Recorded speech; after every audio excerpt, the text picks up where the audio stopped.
नमस्कार विद्यार्थी मित्रांनो. माझ्या YouTube चॅनलमध्ये मी तुमचं सहर्ष स्वागत करीत आहे. तर तुमच्यासाठी एका महत्त्वपूर्ण विषयावरती व्हिडिओ घेऊन आलो आहे. तो म्हणजे महाराष्ट्र शासनाच्या वन विभागामध्ये वनरक्षक पदाकरिताची भरती प्रक्रिया सुरू आहे सध्या.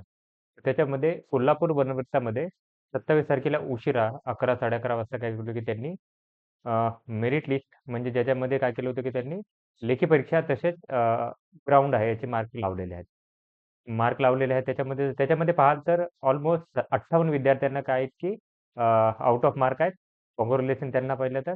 त्याच्यानंतर 379 काहीतरी विद्यार्थी आहेत त्यांना काय केलेलं आहे की जवळपास 70 मार्क्स आहेत.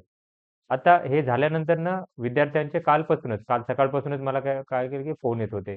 सर्व विद्यार्थ्यांचे फोन येत होते. आजपर्यंत अजूनही फोन येत आहेत. Telegramवरती मेसेज वेगळे, व्हिडिओमध्ये कमेंट वेगळे. तर प्रत्येक विद्यार्थ्यांनी फोन केला आणि त्यांनी काही मुद्दे सांगितलेले आहेत. तर ते तुमच्यासाठी मी सांगत आहे की एक्झॅक्टली काय झालेलं आहे तर. तर त्याच्यामध्ये सगळ्यात पहिला त्यांचा असा मुद्दा आहे, की ठाण्यामध्ये बघा तुम्ही लक्षात घ्या काय म्हणत आहे मी. ठाण्यामध्ये एक विद्यार्थी होता. त्याने काय केलं होतं, की 10.17 मिनिटामध्ये काहीतरी त्यांनी 5 किलोमीटरसाठी रनिंग करून आला होता तो. पण एवढ्या लवकर आला म्हणून ऑब्जेक्शन घेतल्यानंतर असं समजलं, की तो विद्यार्थी अर्ध्यातून आलेला आहे. अर्ध्यातून आलेला आहे. तर विद्यार्थ्यांचं असं म्हणणं आहे, की जर सपोज तोच विद्यार्थी 18-19 मिनिटात आला असता, तर तो विद्यार्थी सापडला असता का?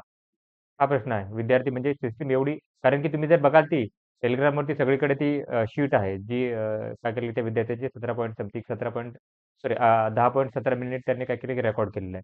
ते प्रिंट पण होतं लक्षात घ्या. ती जी शीट होती त्यात बघाल की तुम्ही त्याच्यात असं हे नाहीये की म्हणजे तिथं त्याचा टायमिंग आला नाही. म्हणजे असं यांनी जी सिस्टम केलेली आहे त्याच्यामध्ये काय आहे की स्टार्टिंग पॉइंट त्याच्यानंतरनं मिडला एक हे होतं, सेन्सर होता, स्टार्टिंगला एक सेन्सर होता आणि एंडला एक सेन्सर होता. आता सिस्टमनुसार असं पाहायला पाहिजे, की विद्यार्थी स्टार्टिंगच्या सेन्सरपासून गेला. त्याच्यानंतरनं मध्यभागी 2.5 किलोमीटर नंतर पोहोचला. तिथं त्या सेन्सरला तो काय करेल, की तिथून स्कॅन होऊन परत अव जो स्टार्टिंग पॉइंटला आहे तिथेच आला, तर त्याचा टायमिंग दाखवायला पाहिजे. आता हा जर असा विद्यार्थी आला, तरी पण त्याचा टायमिंग दाखवत असेल, बघा, की जर विद्यार्थी अर्ध्यातून आला तरी टायमिंग दाखवत असेल, तर म्हणजे सिस्टममध्ये काहीतरी चूक आहे. सिस्टममध्ये काहीतरी चूक आहे, बरोबर आहे. तर हा मुद्दा विद्यार्थी काय करत आहेत, की उचलत आहेत, की एक्झॅक्टली असं होत असेल, तर मग याचं हे काय असणार आहे?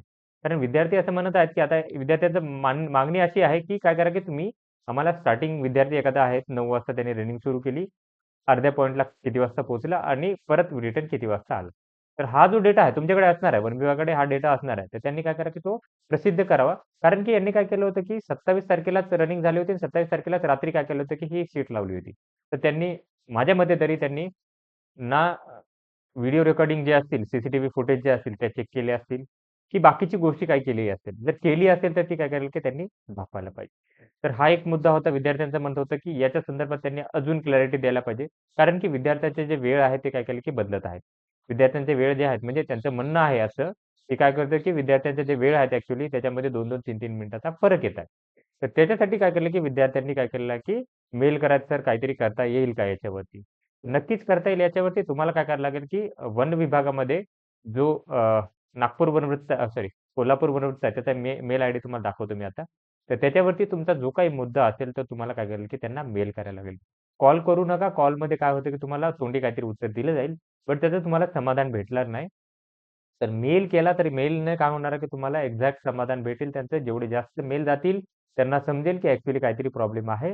तर ते काय करेल, की फेरविचार करतील याच्याबद्दल. म्हणजे काय करेल, की चौकशी करतील एक्झॅक्टली परत सीसीटीव्ही असतील, त्याच्यानंतर जो सेन्सरचा डेटा असेल, तो एकदा परत पाहतील.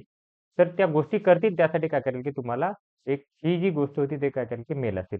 याच्या व्यतिरिक्त अजून काही प्रॉब्लेम आले असतील विद्यार्थ्यांना, जे काही प्रॉब्लेम असतील तुमचे, जे काही तुम्हाला जे प्रॉब्लेम आले आहेत, जे काही असेल वाटलेलं, तर त्या गोष्टी तुम्ही काय करा, की मेल थ्रू त्यांना कळवू द्या.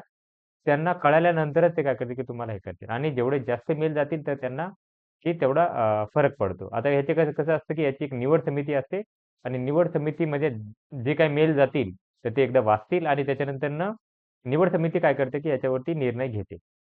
तर त्याच्यापेक्षा जेवढे जास्त मेल जाईल, तेवढं तुमच्यासाठी बरं आहे. जर तुम्ही म्हणत आहात, की खरंच काहीतरी झालेलं आहे, तर काय करायला, की तुम्हाला मेल करायला लागतील.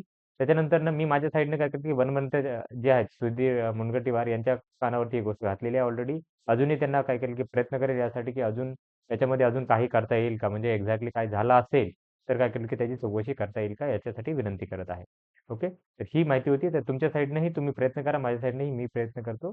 तर अशाच महत्त्वपूर्ण अपडेटसाठी प्लीज चॅनलला सबस्क्राईब करा, व्हिडिओला लाईक करा आणि इन्फॉर्मेशन मित्रांसोबत शेअर करा. धन्यवाद.